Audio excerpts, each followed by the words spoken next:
Post మార్కెట్‌కి సంబంధించిన ప్రధాన అంశాలు చర్చించుకుందాం. ముందుగా మిత్రులందరికీ స్వాగతం. ఈరోజు ఫిబ్రవరి 20వ తారీఖు శుక్రవారం. ఈరోజు మార్కెట్స్ అనూహ్యంగా యూటర్న్ అనేది తీసుకొని అక్కడి నుంచి కూడా స్ట్రాంగ్‌గా బౌన్స్ అవ్వడం అనేది జరిగింది. ఈరోజు ఐటీ సెక్టర్ అనేది మినహాయిస్తే మిగతావన్నీ కూడా చక్కగా పాజిటివ్‌గా గ్రీన్‌లో క్లోజ్ అయ్యాయి. ముఖ్యంగా PSU bank, energy, metal, defence around 7% పైన పాజిటివ్‌గా అయితే క్లోజ్ అయ్యాయి. 90% పైన ఇండియన్ సెక్టార్స్ బుల్లిష్‌గానే క్లోజ్ అయ్యాయి.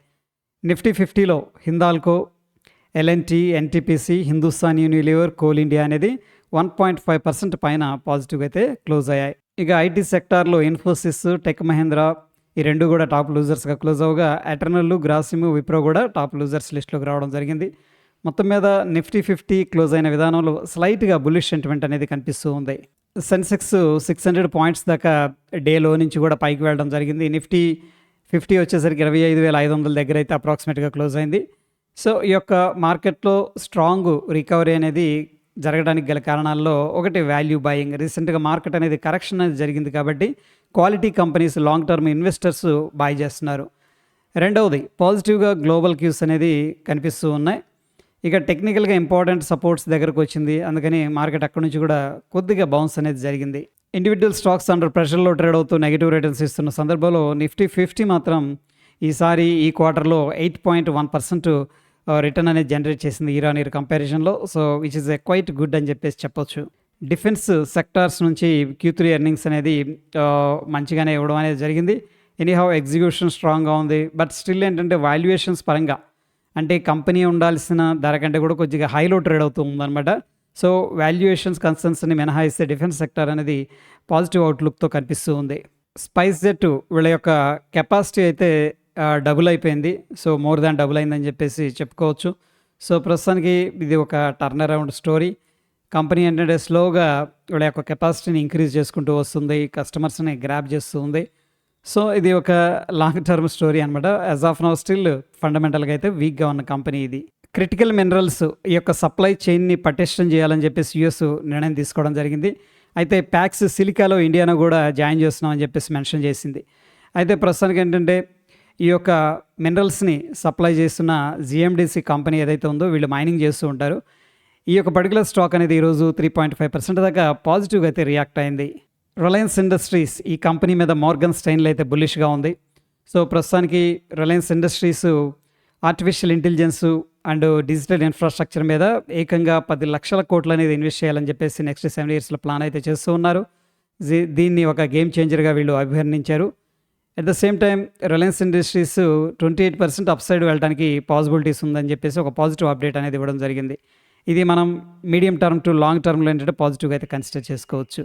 ఈసాబ్ ఇండియా దీంట్లో నిప్పాన్ ఇండియా 2.7% స్టేక్ అనేది తీసుకుందనమాట. ఎస్బీఐ మ్యూచువల్ ఫండ్ ఏమో 2.7% స్టేక్ అనేది దీంట్లో ఎక్వైర్ చేసింది. సో ఇది ఇన్స్టిట్యూషన్స్ ఇంట్రెస్ట్ ఉంది ఈ కంపెనీలో అని చెప్పేసి మనకు క్లియర్గా తెలుస్తుంది. యుఎస్, ఇరాన్ ఏవైతే జియో పొలిటికల్ టెన్షన్స్ ఉన్నాయో దీనివల్ల కొన్ని ఆయిల్ కంపెనీస్ అయితే పాజిటివ్గా రియాక్ట్ అయ్యాయి. ముఖ్యంగా ఆయిల్, ఇండియా, ఓఎన్జీసీ ఇవి ఇంట్రాడేలో 7% దాకా పాజిటివ్గా రియాక్ట్ అవ్వగా హెచ్పిసిఎల్, బీపీసీఎల్ వచ్చేసరికి 4% దాకా నెగిటివ్గా రియాక్ట్ అయ్యాయి. Individual stocks Policybazaar, NTPC, Bajaj finance, Apollo hospitals, SBI life ఈ కంపెనీల్లో ప్రైస్ అనేది ఇంక్రీజ్ అవుతుంది, ఓపెన్ ఇంట్రెస్ట్ కూడా ఇంక్రీజ్ అవుతుంది. సో వీటిల్లో లాంగ్ బిల్డప్ అనేది జరుగుతున్నట్టు డేటా అనేది చూపిస్తూ ఉంది. Godrej properties, doctor Reddy's labs, TVS motor, Cholamandal finance, Bharti Airtel దీంట్లో షార్ట్ బిల్డప్ అనేది జరుగుతుంది. ఎందుకంటే ప్రైస్ అనేది డ్రాప్ అవుతుంది, ఓపెన్ ఇంట్రెస్ట్ కూడా డ్రాప్ అవుతుంది. సో షార్ట్ బిల్డప్ అనేది జరుగుతున్నట్టు డేటా అనేది చూపిస్తూ ఉంది. ఆర్వీఎన్ఎల్, ఐఆర్ఈడిఏ, యాస్ట్రలు, బీడీఎల్, సుప్రీం ఇండస్ట్రీస్ దీంట్లో షార్ట్ కవరింగ్ అనేది జరుగుతుంది. సో మొత్తం మీద షార్ట్ కవరింగ్ వల్ల స్టాక్స్ అనేది కొద్దిగా బౌన్స్ అయ్యాయి. At the same time open interest అనేది డిక్రీజ్ అయింది. ఇక Tata LXI, KPIT tech, Amber, PPL pharma, Nuvama దీంట్లో సిగ్నిఫికెంట్గా ప్రైస్ అనేది డ్రాప్ అవుతుంది. ఎవరైతే లాంగ్ అనేది హోల్డ్ చేస్తున్నారో వీళ్ళు ఎగ్జిట్ అవుతున్నట్టు డేటా అనేది చూపిస్తూ ఉంది. నిఫ్టీ స్పాట్ 25,565 దగ్గర క్లోజ్ అయింది. పుట్ కాల్ రేషియో 0.88 అనేది చూపిస్తుంది. మార్కెట్ యొక్క sentiment based on the open interest అయితే ప్రస్తుతానికి న్యూట్రల్గా ఉంది, సైడ్ వేస్ అనుకోవచ్చు. బ్యాంక్ నిఫ్టీ స్పాట్ 61,140 దగ్గర క్లోజ్ అయింది. పుట్ కాల్ రేషియో అనేది 0.99 చూపిస్తుంది. మార్కెట్ యొక్క sentiment based on the open interest అయితే బుల్లిష్గా ఉంది. సెన్సెక్స్ స్పాట్ 82,794 దగ్గర క్లోజ్ అయింది. పుట్ కాల్ రేషియో 0.91 అని చూపిస్తుంది. మార్కెట్ యొక్క sentiment based on the open interest side వేస్ అనమాట, అంటే న్యూట్రల్గా ఉంది. సో మొత్తం మీద నిఫ్టీ కావచ్చు, సెన్సెక్స్ ఈ రెండిట్లో కూడా ఓపెన్ ఇంట్రెస్ట్ ప్రకారం అయితే న్యూట్రల్గా ఉంది. బ్యాంక్ నిఫ్టీ మాత్రం స్టిల్ బుల్లిష్గా కనిపిస్తుంది. ఇండియా విక్స్ అనేది పరిశీలన చేసినట్టయితే 6.71% పెరిగింది. ప్రస్తుతానికి ఇండియన్ మార్కెట్స్లో వొలటిలిటీ అనేది పెరిగింది. నిన్నేమో 11%, ఈరోజు 6%, అంటే దాదాపుగా 18-19% 2 డేస్లో పెరిగింది. ఇక యూఎస్ డాలర్ వచ్చేసరికి ప్రస్తుతానికి స్లైట్గా బుల్లిష్గా కనిపిస్తుంది. Dow Jones industrial average futures morning నుంచి కూడా ఒక sideways to bullish activity అనేది కనిపిస్తుంది. మనం చూస్తున్న సమయానికి 50 పాయింట్లు అప్రాక్సిమేట్గా పాజిటివ్గా ఉంది. ఇక నిఫ్టీ 50 అనేది 25,400 దగ్గర అయితే సపోర్ట్ తీసుకుంది. 25,640 అనేది రెసిస్టెన్స్గా అయితే కనిపిస్తుంది. ఒకవేళ ఈ లెవెల్ బ్రేక్అవుట్ చేయలేదనుకోండి అప్ సైడ్, అగైన్ ఏంటంటే 25,372 స్ట్రాంగ్ సపోర్ట్గా ఉండే అవకాశం ఉంది.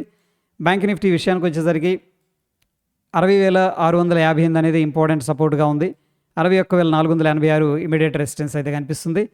ఇక సెన్సెక్స్ వచ్చేసరికి 83,216 అనేది రెసిస్టెన్స్ కనిపిస్తుంది. 81,950 అనేది ప్రస్తుతం ఏంటంటే స్ట్రాంగ్ సపోర్ట్ అయితే ఉంది. ఇక గోల్డ్ వచ్చేసరికి కొద్దిగా బుల్లిష్గా ట్రేడ్ అవుతూ ఉంది. క్రూడ్ ఆయిల్లో కొద్దిగా ప్రాఫిట్ బుకింగ్ ఉంది, గ్యాప్ అప్ అయింది. ఇంపార్టెంట్ పివోట్కి వెళ్ళి అక్కడ నుంచి ప్రాఫిట్ బుకింగ్లోకి వెళ్ళిపోయింది. అగైన్ న్యాచురల్ గ్యాస్ అనేది అండర్ ప్రెషర్లో ట్రేడ్ అవుతుంది. ఇక బిట్ కాయిన్ విషయానికి వచ్చేసరికి కొద్దిగా బుల్లిష్గా ట్రేడ్ అవుతుంది. ఎనీహౌ ప్రస్తుతం సిచ్యువేషన్లో ఇండియన్ మార్కెట్స్లో ఏంటంటే స్ట్రాంగ్గా వాల్యూ బయింగ్ అనేది జరిగింది. ఎందుకంటే నిన్నటి రోజున స్ట్రాంగ్ రికవరీ అనేది జరిగింది. బట్ స్టిల్ ఏంటంటే 25,640 అనేది ఒక రెసిస్టెన్స్ లాగా అయితే వర్కౌట్ అయింది. సో ప్లేయర్స్ ఏంటంటే ఎవ్రీ డిప్లో కూడా బై చేస్తున్నారు. కొద్దిగా హైక్ వచ్చినప్పుడు ఏంటంటే కాన్ఫిడెన్స్ అనేది లాస్ అయిపోయి అక్కడ నుంచి కూడా కొంత సెల్లింగ్ అనేది చేస్తూ ఉన్నారు.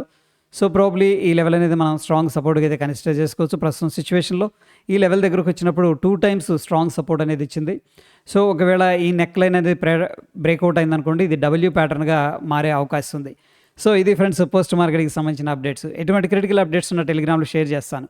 ఫ్రెండ్స్ వీడియో ఇన్ఫర్మేటివ్గా అనిపిస్తే తప్పకుండా లైక్ చేయండి. మరొక ఇంట్రెస్టింగ్ ఎపిసోడ్ మళ్ళీ కలుసుకుందాం. Stay tune. ధన్యవాదాలు.